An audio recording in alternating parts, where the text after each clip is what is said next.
علم تصوف کے لیے شرعی ثبوت کے طور پر ہم 3 دلائل کو دیکھتے ہیں۔ پہلے دلیل نمبر 1، اللہ رب العزت قرآن مجید میں فرماتے ہیں وَذَرُوا ظَاهِرَ الْإِثْمِ وَبَاطِنَهُ، وَذَرُوا ظَاهِرَ الْإِثْمِ وَبَاطِنَهُ، اور تم ظاہری اور باطنی دونوں قسم کے گناہوں کو چھوڑ دو۔ اب تفسیر خازن میں اس آیت کے تحت لکھا ہوا ہے کہ ظاہری گناہ سے مراد اعضاء اور جوارح کے گناہ ہیں، اور باطنی گناہ سے مراد دل کے گناہ ہیں۔ باطنی گناہ ہیں، باطنی گناہوں سے بچنا۔ تو اب اس کے اندر اعمال انسان کی 3 قسمیں آ گئیں، ہمارے اعمال کی 3 اقسام آ گئیں۔ نمبر 1، قسم اول کیا ہے؟ وہ اعمال جن کا تعلق صرف انسان کے ظاہر سے ہے، وہ اعمال جن کا تعلق صرف انسان کے ظاہر سے ہے۔ دوسری قسم، وہ اعمال جن کا تعلق فقط انسان کے باطن سے ہے۔ تیسری قسم، وہ اعمال جن کا تعلق انسان کے ظاہر سے بھی ہے اور باطن سے بھی ہے، یعنی ایک ظاہری اعمال، ایک باطنی اعمال، اور ایک قسم ہے جس میں دونوں کو شامل ہے۔ اب قسم اول جو ہے وہ کیا ہے؟ فرمایا کلوا واشربوا ولا تسرفوا، کھاؤ اور پیو اور اسراف نہ کرو۔ قل للمؤمنین یغضوا من ابصارہم، مومنین مردوں سے کہہ دیجئے اپنی نگاہوں کو نیچا رکھیں۔ فاعتزلوا النساء فی المحیض، عورتوں سے حیض کے دوران علیحدہ رہو۔ تو یہ وہ آیات ہیں قرآن مجید کی جو اعمال ظاہرہ سے متعلق ہیں۔ اب اعمال باطنہ سے متعلق کون سی آیات ہیں؟ وَتَوَكَّلْ عَلَى اللَّهِ، اور اللہ پر توکل کرو۔ اب توکل نظر تو نہیں آتا، توکل کرنے کا حکم، لیکن ظاہری طور پہ اس کا کوئی جسم نہیں۔ وَأُفَوِّضُ أَمْرِي إِلَى اللَّهِ، میں اپنا کام اللہ کے سپرد کرتا ہوں۔ فَلَا تَخْشَوْهُمْ وَاخْشَوْنِي، تم کسی سے مت ڈرو، صرف مجھ سے ڈرو۔ یہ اعمال باطنہ ہیں۔ اچھا، وہ تیسری قسم جس میں ظاہری اور باطنی دونوں قسم کے اعمال شامل ہیں، اس کے بارے میں قرآن مجید میں آتا ہے وَإِذَا قَامُوا إِلَى الصَّلَاةِ قَامُوا كُسَالَىٰ يُرَاءُونَ النَّاسَ، اس میں شروع میں ظاہر کا حکم آیا اور آخر میں باطن کی بات آ گئی۔ بتایا کہ جب کھڑے ہوتے ہیں تو نماز میں سستی کے ساتھ کھڑے ہوتے ہیں، یہ ان کا ظاہر ہے۔ یراؤن الناس، لوگوں کو دکھاوے کے لیے نماز پڑھتے ہیں کہ لوگ دیکھ رہے ہیں کہ ہم نماز پڑھ رہے ہیں۔ تو یہ دونوں چیزیں آ گئیں۔ اب غور کیجئے، اعمال کے ظاہری حصے کا تعلق یہ قول سے ہے، یعنی علم فقہ سے ہے، اور اعمال کے باطنی حصے کا تعلق علم حال سے ہے، یعنی تصوف سے ہے۔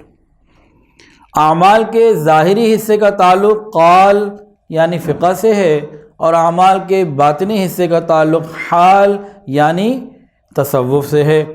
اور یہ دونوں علوم صحابہ کرام نے رسول اللہ صلی اللہ علیہ وسلم سے سیکھے تھے۔ ہمیں بھی ان دونوں علوم کی فکر کرنے کی ضرورت۔ سنیے، حضرت ابو ہریرہ رضی اللہ تعالیٰ عنہ سے روایت ہے، فرماتے ہیں کہ میں نے رسول اللہ صلی اللہ علیہ وسلم سے علم کے 2 برتن حفاظت میں لیے۔ ایک کو تو میں نے لوگوں میں خوب پھیلا دیا، اور دوسرے کو اگر پھیلا دوں تو میری گردن لوگ کاٹ دیں۔ یہ ان کی بات کا مفہوم ہے۔ تو اس سے ثابت ہوتا ہے کہ حضرت ابو ہریرہ نے نبی علیہ السلام سے 2 علوم سیکھے، ایک علم قول اور ایک علم حال۔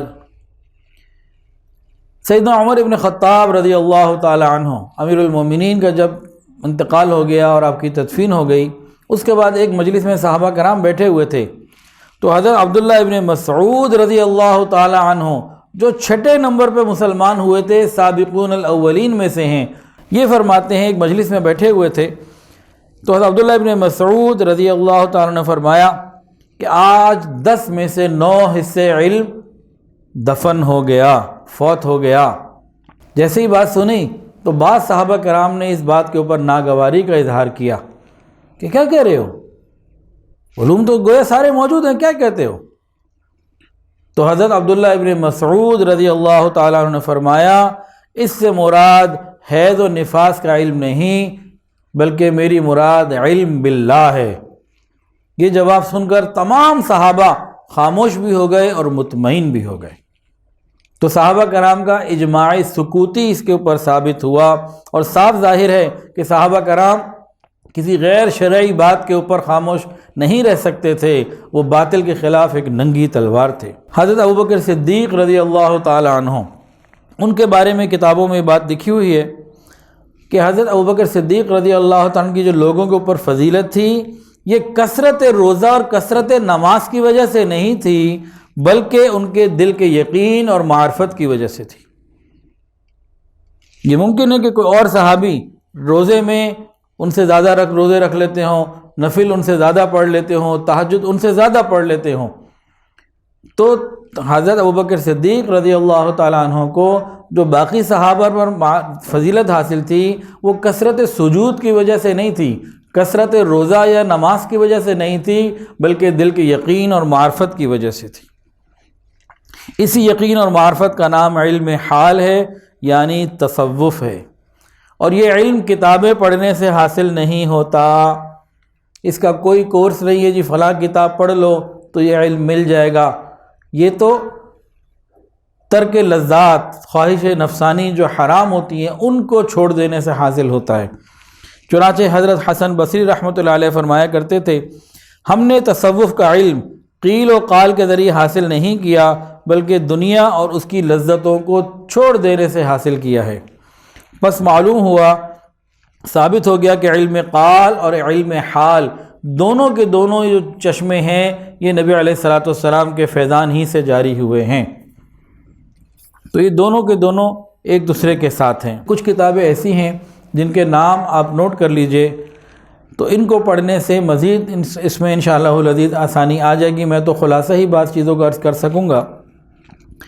حضرت پیر حافظ ذوالفقار احمد نقشبندی دامت برکاتہ العالیہ، حضرت جی کی دامت برکاتہ کی کتابیں ہیں، یہ ہم سب کو ضرور پڑھنی چاہیے۔ جو ابتدائی درجے کے لوگ ہیں، جو ابھی بیعت ہوئے ہیں اور ابتدائی اسباق میں ہیں، ان کے لیے جو کتابیں ہیں زیادہ مفید پڑھنے کی تصوف کے اعتبار سے، اس میں ایک کتاب ہے تصوف و سلوک، دوسری کتاب ہے با ادب با نصیب، اور تیسری کتاب ہے معمولات سلسلہ عالیہ نقشبندیہ، اور چوتھی کتاب ہے شجرہ طیبہ۔ تو یہ 4 کتابیں اگر پہلے پڑھ لی جائیں تو اچھا رہے گا، پھر ان کے ساتھ مزید اور کتابیں ہیں ان کو بھی پھر پڑھا جائے۔ رہے سلامت تمہاری نسبت، معارف السلوک، مدارج السلوک، زبدۃ السلوک، مقامات السلوک، یہ ساری کتابیں حضرت جی کی ہیں، حضرت پیر حافظ ذوالفقار احمد نقشبندی دامت برکاتہ العالیہ کی۔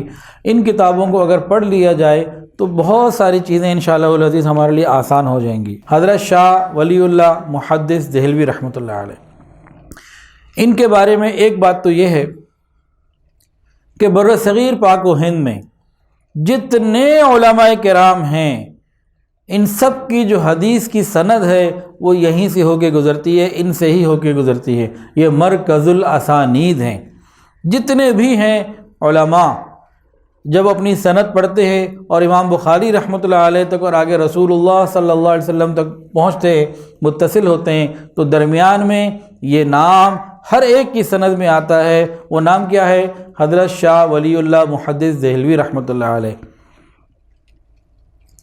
تصوف میں ان کا کتنا مقام تھا کہ سلسلہ عالیہ نقشبندیہ کے ایک بہت بڑے بزرگ گزرے ہیں، حضرت مرزا مظہر جانے جانا رحمۃ اللہ علیہ، وہ فرماتے تھے کہ میں کشف کی نظر سے ساری دنیا کو ایسے دیکھتا ہوں جیسے کوئی ہاتھ میں رکھا ہوا گندم کا دانہ دیکھتا ہے۔ حضرت شاہ ولی اللہ محدث دہلوی رحمۃ اللہ علیہ جو ہیں بہت بڑے بزرگ، ان کی 2 باتیں سن لیجئے۔ فرماتے ہیں کہ مقصود صوفیہ کے طریقے عالیہ کا مشاہدہ حق کا حصول ہے، کأنک تراہ، اور اس حضور کا نام انہوں نے مشاہدہ بالقلب رکھا ہے۔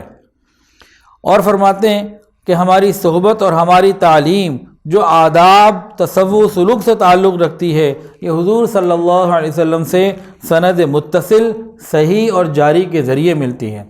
امام مالک رحمۃ اللہ علیہ فرماتے ہیں کہ علم تصوف اور علم شریعت، طریقت اور شریعت دونوں کو حاصل کرنے والا ہی صحیح ہوتا ہے، کامل ہوتا ہے۔ ویڈیو کے نیچے سبسکرائب کے بٹن پہ کلک کریں، بیل کے آئیکن پہ کلک کیجئے تاکہ ہر نئی ویڈیو کی نوٹیفیکیشن آپ کو مل جائے۔